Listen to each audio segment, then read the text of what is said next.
ವಿಶೇಷ ಕಾರ್ಯಕ್ರಮಕ್ಕೆ ಸ್ವಾಗತ. ನಾನು ರಂಗನಾಥ್. ಭಾರತ 80 ವರ್ಷಗಳಲ್ಲಿ ಸಾಧಿಸಿದ್ದೇನು. ದೇಶಕ್ಕೆ ಸ್ವತಂತ್ರ ಬಂದು 79 ಸಂವತ್ಸರಗಳು ತುಂಬಿ 80ನೇ ಸಂವತ್ಸರಕ್ಕೆ ಕಾಲಿಟ್ಟಿದ್ದೀವಿ. ಈ ಸಂದರ್ಭದಲ್ಲಿ ನಮ್ಮ ದೇಶದ ಅಭಿವೃದ್ಧಿಯನ್ನು ಅಳೆಯುವುದಾದರೂ ಹೇಗೆ? ಸೇನೆಯಿಂದಲ, ಆರ್ಥಿಕತೆಯಿಂದಲ, ಅಥವಾ ಈ ದೇಶದ ಶಿಕ್ಷಣ ವ್ಯವಸ್ಥೆಯಿಂದ? ಆರ್ಥಿಕತೆಯಿಂದ ಅಳೆಯುವುದು ಅಂತ ಅಂದ್ರೆ ಅದು ಹೇಗೆ? 2024ರ ಹೊತ್ತಿಗೆ ದೇಶದ ಆರ್ಥಿಕತೆ ಎಲ್ಲಿತ್ತು? ವಿಕಸಿತ ಭಾರತ 2047 ಕಾನ್ಸೆಪ್ಟ್ ಬಂದ ಮೇಲೆ ಭಾರತದ ಆರ್ಥಿಕತೆ ಎಲ್ಲಿದೆ? ಇದೇ ವಿಷಯದ ಬಗ್ಗೆ ಇವತ್ತು ಮಾತನಾಡ್ತೀನಿ. ನಮ್ಮ ಸ್ಕ್ರೀನ್ ಮೇಲೆ ಗ್ರಾಫಿಕ್ಸ್ ನೋಡ್ತಾ ಇದ್ದೀರಿ, ದೃಶ್ಯಗಳನ್ನ ಗಮನಿಸ್ತಾ ಇದ್ದೀರಿ. ಭಾರತದ ಆರ್ಥಿಕತೆ 2014ರಿಂದ ಮತ್ತು 2014ರ ಈಚೆಗೆ ಎಲ್ಲಿ ತನಕ ಬಂದು ನಿಂತಿದೆ? 2014ಕ್ಕೆ ಭಾರತದ ಆರ್ಥಿಕತೆ ಎಲ್ಲಿತ್ತು? 2026 ಅಂತ ಅಂದ್ರೆ ಈಗ ಎಲ್ಲಿದೆ? ಅಂದ್ರೆ 2047ಕ್ಕೆ ವಿಕಸಿತ ಭಾರತ ಗುರಿ ತಲುಪುವ ಹೊತ್ತಿಗೆ ಭಾರತದ ಆರ್ಥಿಕತೆ ಎಲ್ಲಿರಬೇಕು? ಇದೇ ವಿಷಯದ ಬಗ್ಗೆ ಇವತ್ತು ಮಾತನಾಡ್ತೀನಿ. ಇದೇ ಇವತ್ತಿನ ಸ್ಪೆಷಲ್ ಸೆಗ್ಮೆಂಟ್. ಆರ್ಥಿಕವಾಗಿ ಭಾರತ ಸಾಧಿಸಿದ್ದೇನು? ದೇಶದ ಆರ್ಥಿಕತೆ ದೃಷ್ಟಿಯಿಂದ ನಮ್ಮ ದೇಶ ಪ್ರಗತಿಯತ್ತ ಸಾಗ್ತಾ ಇದೆ. ಜಾಗತಿಕ ಮಟ್ಟದಲ್ಲಿ ಆರ್ಥಿಕತೆಯ ದೃಷ್ಟಿಯಿಂದ ಅನೇಕ ರಾಷ್ಟ್ರಗಳನ್ನ ತನ್ನತ್ತ ಸೆಳೆಯುವಲ್ಲಿ ಭಾರತ ಮುನ್ನುಗ್ತಾ ಇದೆ. ಈ ಸಂದರ್ಭದಲ್ಲಿ ಭಾರತದ ಆರ್ಥಿಕತೆಯ ಬಗ್ಗೆ ಮಾತನಾಡಲೇಬೇಕು ಎನ್ನುವಂತಹ ಬಯಕೆಯಾಗಿತ್ತು. 80ನೇ ಸ್ವಾತಂತ್ರ್ಯೋತ್ಸವದ ಈ ಶುಭ ಸಂದರ್ಭದಲ್ಲಿ ನಿಜವಾದ ಅರ್ಥದಲ್ಲಿ ಸ್ಪೆಷಲ್ ಸೆಗ್ಮೆಂಟ್ ಅನ್ನ ಸ್ಪೆಷಲ್ ಆಗಿ ಮಾಡ್ತಾ ಇದ್ದೀವಿ. 1960ರ ದಶಕದಲ್ಲಿನ ಹಸಿರು ಕ್ರಾಂತಿ, 1991ರಲ್ಲಿನ ಆರ್ಥಿಕ ಸುಧಾರಣೆ, 2000ರ ದಶಕದ IT ರೆವಲ್ಯೂಷನ್, 2014ರ ನಂತರ ಇನ್ಫ್ರಾಸ್ಟ್ರಕ್ಚರ್ ಮತ್ತು ಡಿಜಿಟಲ್ ಟ್ರಾನ್ಸ್ಫಾರ್ಮೇಶನ್. ಅದಿರ್ಲಿ, ಗ್ರಾಫಿಕ್ ಒಂದು ಸ್ವಲ್ಪ ಹೊತ್ತು ಅದನ್ನ ಯಾಕೆ ತೆಗಿತೀರಿ? ಅದಾದ ಬಳಿಕ 2013-14ರ ಸರ್ವೆಯ ಪ್ರಕಾರ ಭಾರತದ ಆರ್ಥಿಕತೆ ಹೇಗಿತ್ತು ಅಂದ್ರೆ 2014ರ ಸಂದರ್ಭದಲ್ಲಿ ಭಾರತದ ಆರ್ಥಿಕತೆ ಒಂದು ಮಟ್ಟಕ್ಕೆ ಓಕೆ, ಪರವಾಗಿಲ್ಲ ಎನ್ನುವಂತಹ ಸ್ಥಿತಿಯಲ್ಲಿತ್ತು. ಆದರೆ ದೇಶ ಸ್ವತಂತ್ರ ಬಂದ ಸಂದರ್ಭದಲ್ಲಿ ಆಹಾರ ಭದ್ರತೆಯ ಸವಾಲನ್ನ ಎದುರಿಸಿತು. ಅದರ ಜೊತೆಗೆ ಆರ್ಥಿಕತೆಯನ್ನ ಕಟ್ಟುವುದು ಹೇಗೆ ಎನ್ನುವಂತಹ ಸವಾಲನ್ನ ಎದುರಿಸಿತು. ದೇಶಕ್ಕೆ ಸ್ವತಂತ್ರ ಬಂದಂತಹ ಸಂದರ್ಭದಲ್ಲಿ ನಮ್ಮ ಹತ್ರ ಮಾನವ ಸಂಪನ್ಮೂಲ ಇತ್ತು. ಆ ಮಾನವ ಸಂಪನ್ಮೂಲವನ್ನ ಆರ್ಥಿಕ ಸಂಪನ್ಮೂಲವಾಗಿ ಹೇಗೆ ಕನ್ವರ್ಟ್ ಮಾಡಬೇಕು, ಹೇಗೆ ಪರಿವರ್ತನೆ ಮಾಡಬೇಕು ಎನ್ನುವಂತಹ ಸವಾಲುಗಳು ನಮ್ಮ ಮುಂದಿದ್ವು. ಆ ಸವಾಲುಗಳನ್ನ ಮೆಟ್ಟಿ 2014ರ ತನಕ ದೇಶದ ಬೆಳವಣಿಗೆ, ಆರ್ಥಿಕ ಬೆಳವಣಿಗೆ ಸಮಾಧಾನಕರ. ಇನ್ಫ್ಲೇಷನ್ ಸಮಸ್ಯೆ ಇತ್ತು, ಇಲ್ಲ ಅಂತ ಹೇಳಲ್ಲ. ಅದರ ಜೊತೆಗೆ ಬ್ಯಾಂಕಿಂಗ್ ಸೆಕ್ಟರ್ ಸ್ಟ್ರೆಸ್ಡ್ ಅಸೆಟ್ಸ್ ಕೂಡ ಇದ್ದಂಥದ್ದು. ಆರ್ಥಿಕತೆಗೆ ಪೊಟೆನ್ಷಿಯಲ್ ಇತ್ತು. ನಾನು ಹೇಳಿದ ಹಾಗೆ ಆರ್ಥಿಕತೆಗೆ ಪೊಟೆನ್ಷಿಯಲ್ ಇತ್ತು. ಆರ್ಥಿಕತೆಗೆ ಇದ್ದಂತಹ ಪೊಟೆನ್ಷಿಯಲ್ ಅದನ್ನ ವೇಗವಾಗಿ ಪರಿವರ್ತನೆಗೊಳಿಸುವುದರಲ್ಲಿ, ಫಾಸ್ಟ್ ಆಗಿ ಗ್ರೋತ್ ಮಾಡುವುದರಲ್ಲಿ ಸವಾಲಿತ್ತು. ಇಷ್ಟೆಲ್ಲ ಆದ ನಂತರ 2014ರಿಂದ ಭಾರತ ಸಾಧಿಸಿದ್ದೇನು? ಭಾರತದ ಆರ್ಥಿಕತೆಗೆ ಮೋದಿ ಸರ್ಕಾರದ ಕೊಡುಗೆ ಏನು ಅಂತ ನೋಡೋದಾದ್ರೆ GDP ಇಂದ ಆರಂಭ ಮಾಡ್ತೀನಿ. GDPಯ ವಿಚಾರವಾಗಿ ಭಾರತ 2013-14ರಲ್ಲಿ ಎಲ್ಲಿತ್ತು, ಈಗ ಎಲ್ಲಿದೆ ಎನ್ನುವಂಥದ್ದನ್ನ 2013-14ರಲ್ಲಿ ಭಾರತದ GDP, as you know that GDP ಅಂತಂದ್ರೆ ಒಂದು ದೇಶದ ನಿರ್ದಿಷ್ಟ ಅವಧಿಯಲ್ಲಿ ಉತ್ಪಾದನೆಯಾಗುವ ಗೂಡ್ಸ್ ಮತ್ತು ಸರ್ವಿಸ್ಗಳ ಒಟ್ಟು ಮೌಲ್ಯ. ಆ ಮೌಲ್ಯದ ಒಟ್ಟು ಮೊತ್ತ 2013-14ರಲ್ಲಿ 112 ಲಕ್ಷ ಕೋಟಿ. 2026ರಲ್ಲಿ ಅದು 300+ lakh crores ಅಂತಂದ್ರೆ ಹತ್ತಿರ 2 ಪಟ್ಟು ಜಾಸ್ತಿ ಆಗಿರುವಂತಹದ್ದು. FY 25-26 ಪ್ರಕಾರ ರಿಯಲ್ GDP ಗ್ರೋತ್ ಅಂದಾಜು 7.7% ಎನ್ನಲಾಗಿದೆ. ಇಲ್ಲಿ ಇನ್ನೊಂದು ವಿಷಯ ಏನು ಅಂತಂದ್ರೆ GDP ಬೆಳೀತು ಅಂದ ಮಾತ್ರಕ್ಕೆ ತಲಾದಾಯ ಜಾಸ್ತಿ ಆಗಿದೆ ಎನ್ನುವಂತ ಒಂದು ವಾದವನ್ನ ಒಪ್ಲಿಕ್ಕೆ ನಾನು ಕೂಡ ರೆಡಿ ಇಲ್ಲ. ತಲಾದಾಯ ಅಂತಂದ್ರೆ ದೇಶದ ಒಟ್ಟು GDP ಮತ್ತು divided by per capita income. ದೇಶದ ಪ್ರತಿಯೊಬ್ಬನ ತಲಾದಾಯವನ್ನ GDP ಇಂದ ಭಾಗಿಸಿದಾಗ ಬರುವಂತಹ ಮೊತ್ತ. ಆ GDPಯ ಜೊತೆಗೆ ಭಾರತದ ತಲಾದಾಯವು ಕೂಡ ಹೆಚ್ಚಾಗಿದೆ ಅಂತಂದ್ರೆ ಆ ವಾದವನ್ನ ನಾನು ಕೂಡ ಒಪ್ಲಿಕ್ಕೆ ರೆಡಿ ಇಲ್ಲ. 2047 100 ವರ್ಷದ ಸ್ವತಂತ್ರ ಸಂಭ್ರಮದ ಗುರಿ ಏನಿದೆ, ಆ ಸಂದರ್ಭದಲ್ಲಿ ಇದರ ಜೊತೆಗೆ ತಲಾದಾಯವು ಕೂಡ ಹೆಚ್ಚಳ ಆದ್ರೆ ಆಗ ವಿಕಸಿತ ಭಾರತದ ಗುರಿ ಸಾಧಿಸಿದ್ದೇವೆ ಅಂತ ಅರ್ಥ. ಇನ್ನು FDI foreign direct investment 2013-14 $36.05 billion ಇತ್ತು. 2024-25 ವರ್ಷದಲ್ಲಿ 81.04 ಬಿಲಿಯನ್ ಆಗಿರುವಂತಹದ್ದು. ಜಾಗತಿಕ ಹೂಡಿಕೆದಾರರ ವಿಶ್ವಾಸವನ್ನ ಗಳಿಸುವಲ್ಲಿ ಭಾರತ ಯಶಸ್ವಿಯಾಗಿದೆ ಅಥವಾ ಪ್ರಗತಿಯತ್ತ ಮುನ್ನಡೀತಿದೆ ಅಂತ ಹೇಳ್ಬೋದು. 2 ಪಟ್ಟುಗಿಂತಲೂ ಜಾಸ್ತಿ ಇದೆ, 36.05. ಅದಾದ ನಂತರ 2024-25 ಸಾಲಿನಲ್ಲಿ $81.04 ಬಿಲಿಯನ್ ಅಂತಂದ್ರೆ ದುಪ್ಪಟ್ಟಾಗಿದೆ. ಇದಕ್ಕೆ ಮುಖ್ಯ ಕಾರಣ ಅಂತಂದ್ರೆ ಕನ್ಸ್ಯೂಮರ್ ಮಾರ್ಕೆಟ್, ಅದರ ಜೊತೆಗೆ 1991ರಿಂದ ನಡೆದಂತಹ ರಿಫಾರ್ಮ್ಸ್ಗಳು ಕೂಡ ಇದರಲ್ಲಿ ನಿರ್ಣಾಯಕ ಪಾತ್ರವನ್ನ ವಹಿಸಿವೆ. ಇನ್ನು ಫಾರಿನ್ ಎಕ್ಸ್ಚೇಂಜ್, ವಿದೇಶಿ ವಿನಿಮಯವನ್ನ ನೋಡೋದಾದ್ರೆ 2014ರಲ್ಲಿ $304 ಬಿಲಿಯನ್ ಇದ್ದಂಥದ್ದು 2026ರ ಹೊತ್ತಿಗೆ $700+ ಬಿಲಿಯನ್ ಆಗಿದೆ. ಫಾರಿನ್ ಎಕ್ಸ್ಚೇಂಜ್ ರಿಸರ್ವ್ ಯಾಕೆ ಮುಖ್ಯ ಅಂತ ನೋಡೋದಾದ್ರೆ, ನಾವು ವಿದೇಶಗಳಿಂದ ಆಯಿಲ್ ಇಂಪೋರ್ಟ್ ಮಾಡ್ತೀವಿ, ಅದರ ಜೊತೆಗೆ ಮಷಿನ್ಸ್, ರಾ ಮಟೀರಿಯಲ್ಸ್, ಅದರ ಜೊತೆಗೆ ಇನ್ನು ಏನೇನೋ ವಿದೇಶಗಳಿಂದ ಇಂಪೋರ್ಟ್ ಮಾಡ್ಕೋತೀವಿ. ಆ ಇಂಪೋರ್ಟ್ನ ಪಾವತಿಗೆ ಫಾರಿನ್ ಕರೆನ್ಸಿ ಬೇಕು. ಜಾಗತಿಕ ಸಂಕಷ್ಟದ ಸಮಯದಲ್ಲಿ ಕರೆನ್ಸಿ ಮೇಲೆ ಒತ್ತಡ ಬಂದಂತಹ ಸಂದರ್ಭದಲ್ಲಿ ಈ ಫಾರಿನ್ ಎಕ್ಸ್ಚೇಂಜ್ ಬಹಳ ಮಹತ್ವದ ಕಾರ್ಯವನ್ನ ನಿರ್ವಹಿಸುತ್ತೆ. ಒಂದು ಸೇಫ್ಟಿ ಪರ್ಪಸ್ಗೆ ಇದು ನಿರ್ಣಾಯಕ ಪಾತ್ರವನ್ನ ವಹಿಸುತ್ತೆ. ಅಂತಂದ್ರೆ ರಿಸರ್ವ್ ಜಾಸ್ತಿ ಆದ್ರಷ್ಟೇ ಸಾಲದು, ಎಕ್ಸ್ಪೋರ್ಟ್ ಬಲವಾಗಬೇಕು. ಯಾವಾಗ ದೇಶ ಆರ್ಥಿಕವಾಗಿ ಪ್ರಗತಿ ಹೊಂದಲಿಕ್ಕೆ ಸ್ಟಾರ್ಟ್ ಆಗುತ್ತೆ, ಪ್ರಗತಿ ಹೊಂದುತ್ತೆ ಅಂತಂದ್ರೆ ವಿದೇಶದ ವಿನಿಮಯದ ವಿಚಾರದಲ್ಲಿ ರಿಸರ್ವ್ಸ್ ಜೊತೆಗೆ ಎಕ್ಸ್ಪೋರ್ಟ್ ಬಲ ಆಗಬೇಕು. ಆ ಸಂದರ್ಭದಲ್ಲಿ ಮಾತ್ರ ವೇಗವಾಗಿ ಗ್ರೋತ್ ಆಗಲಿಕ್ಕೆ ಸಾಧ್ಯ. ಇನ್ನು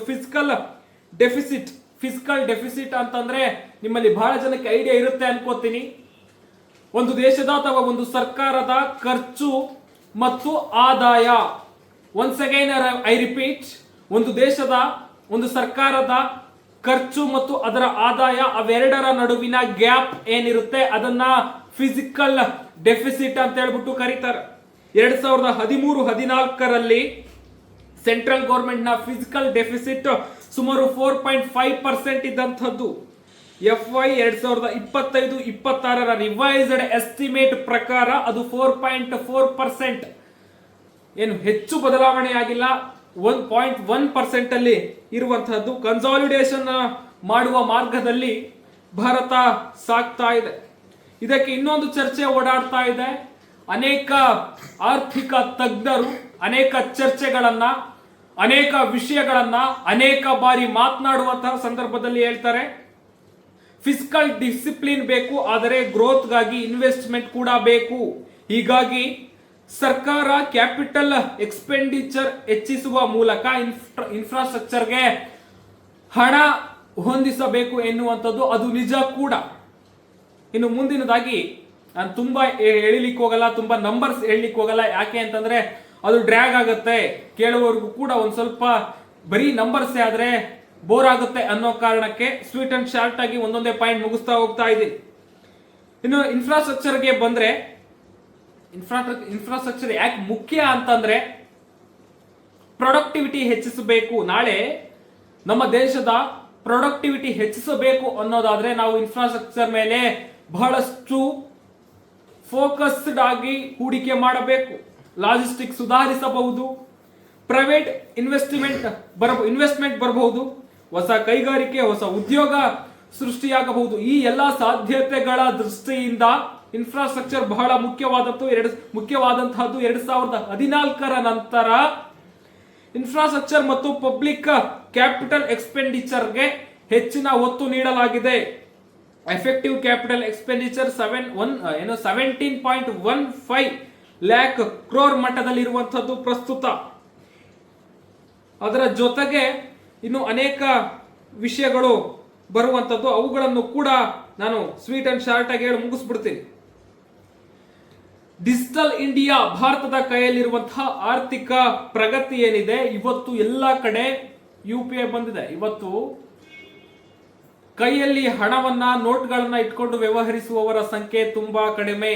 ಇವತ್ತು ಡಿಜಿಟಲೈಸೇಷನ್ ಆದ ನಂತರ ಭಾರತದಲ್ಲಿ UPI ದಟ್ಟವಾಗಿ ಬೆಳೆದಿದೆ. ಅದು ಈ ದೇಶದ ವ್ಯವಹಾರದ ಪ್ರಕ್ರಿಯೆ ಮೇಲೆ ಮಹತ್ವದ ಪರಿಣಾಮವನ್ನ ಬೀರಿರುವಂತಹದ್ದು. ಇನ್ನು ಎಕ್ಸ್ಪೋರ್ಟ್ಸ್, ಭಾರತ ಜಗತ್ತಿಗೆ ಏನು ಕೊಡ್ತಾ ಇದೆ ಎನ್ನುವಂತಹ ವಿಚಾರವನ್ನ ನೋಡೋದಾದ್ರೆ, ಒಂದು ದೇಶದ ಆರ್ಥಿಕ ಶಕ್ತಿ ಕೇವಲ ತನ್ನ ದೇಶದ ಉತ್ಪಾದನೆಯಿಂದ ಅಳೆಯಲಾಗುವುದಿಲ್ಲ. ಅದು ಜಗತ್ತಿಗೆ, ಅಂದ್ರೆ ಉತ್ಪಾದನೆಯಾದದ್ದು ಜಗತ್ತಿಗೆ ಎಷ್ಟನ್ನ ಮಾರ್ತಾ ಇದ್ದೀವಿ, ಈ ದೇಶದಿಂದ ಹೊರಗಡೆ ಎಷ್ಟು ಸೇಲ್ ಆಗಲಿಕ್ಕೆ ಹೋಗ್ತಾ ಇದೆ ಎನ್ನುವಂಥದ್ದನ್ನು ಕೂಡ ಒಂದು ದೇಶದ ಆರ್ಥಿಕ ಬೆಳವಣಿಗೆಯ ಹಿತದೃಷ್ಟಿಯಿಂದ ಗಂಭೀರವಾಗಿ ಪರಿಗಣಿಸಲಾಗುತ್ತದೆ.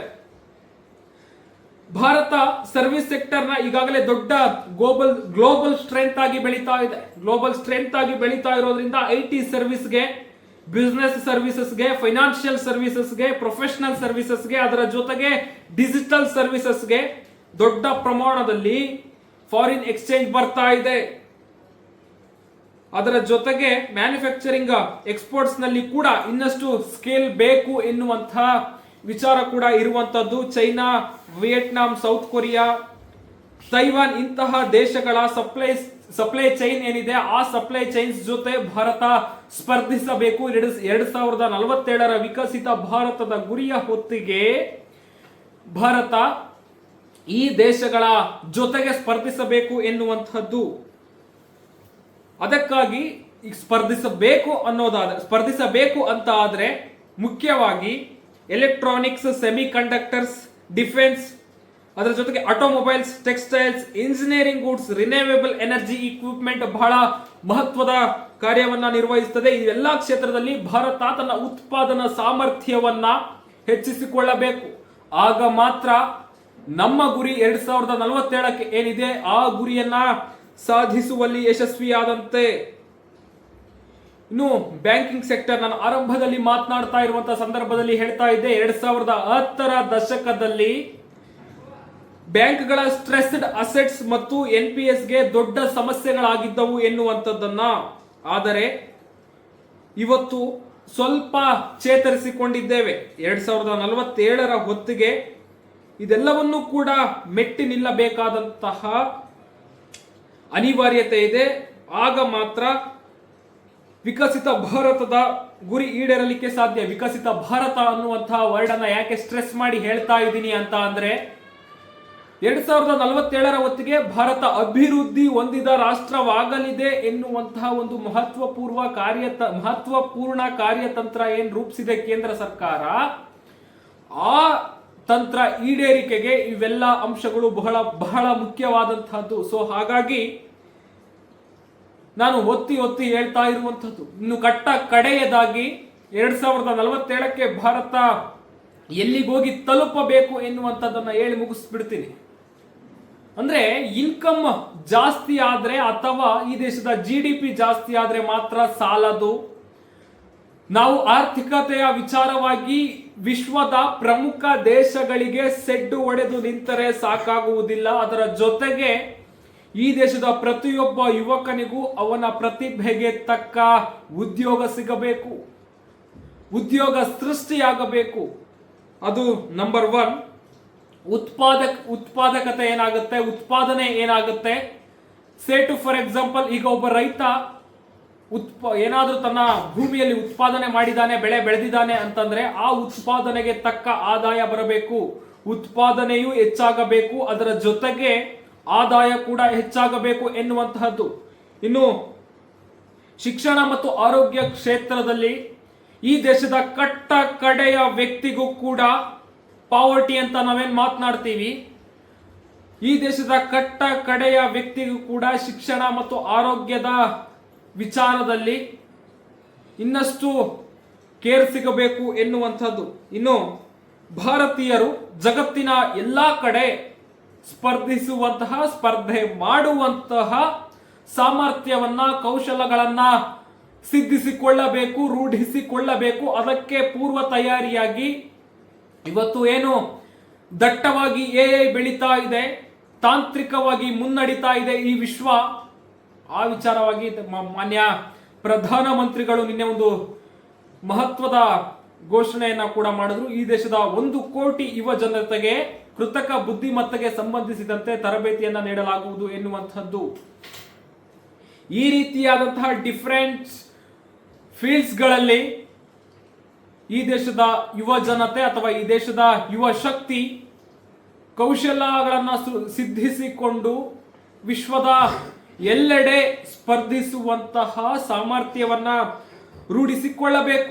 ಅದರ ಜೊತೆಗೆ ಜಗತ್ತಿಗೆ, ನಾನು ಆಗಲೇ ಮಾತನಾಡುವಂತಹ ಸಂದರ್ಭದಲ್ಲಿ ಹೇಳ್ತಾ ಇದ್ದೆ, ಈ ದೇಶದಲ್ಲಿ ಉತ್ಪಾದನೆಯಾಗುವುದು ಅಷ್ಟೇ ಅಲ್ಲ, ಉತ್ಪಾದನೆಯಾದಂತಹದ್ದು ಹೊರದೇಶಕ್ಕೆ ಎಷ್ಟು ಹೋಗ್ತಾ ಇದೆ, ನಮ್ಮ ಪ್ರೊಡಕ್ಟಿವಿಟಿ ಎಷ್ಟಿದೆ, ಪ್ರೊಡಕ್ಟಿವಿಟಿಯ ನಂತರ ಫಾರಿನ್ ಎಕ್ಸ್ಚೇಂಜ್ ಎಷ್ಟಿದೆ ಎನ್ನುವಂಥದ್ದು ಕೂಡ ಬಹಳ ಮುಖ್ಯವಾಗುತ್ತೆ. ಹಾಗಾಗಿ ಭಾರತ ಈ ಜಗತ್ತಿಗೆ ತನ್ನ ದೇಶದಲ್ಲಿ, ತನ್ನ ನೆಲದಲ್ಲಿ ಉತ್ಪಾದಿಸಿದಂತಹ ಅನೇಕ ವಸ್ತುಗಳನ್ನ, ಅದು ಯಾವುದೇ ವಸ್ತುಗಳನ್ನ ಆಗಿರಬಹುದು, ವಿದೇಶಗಳಿಗೆ ಮಾರಬೇಕು.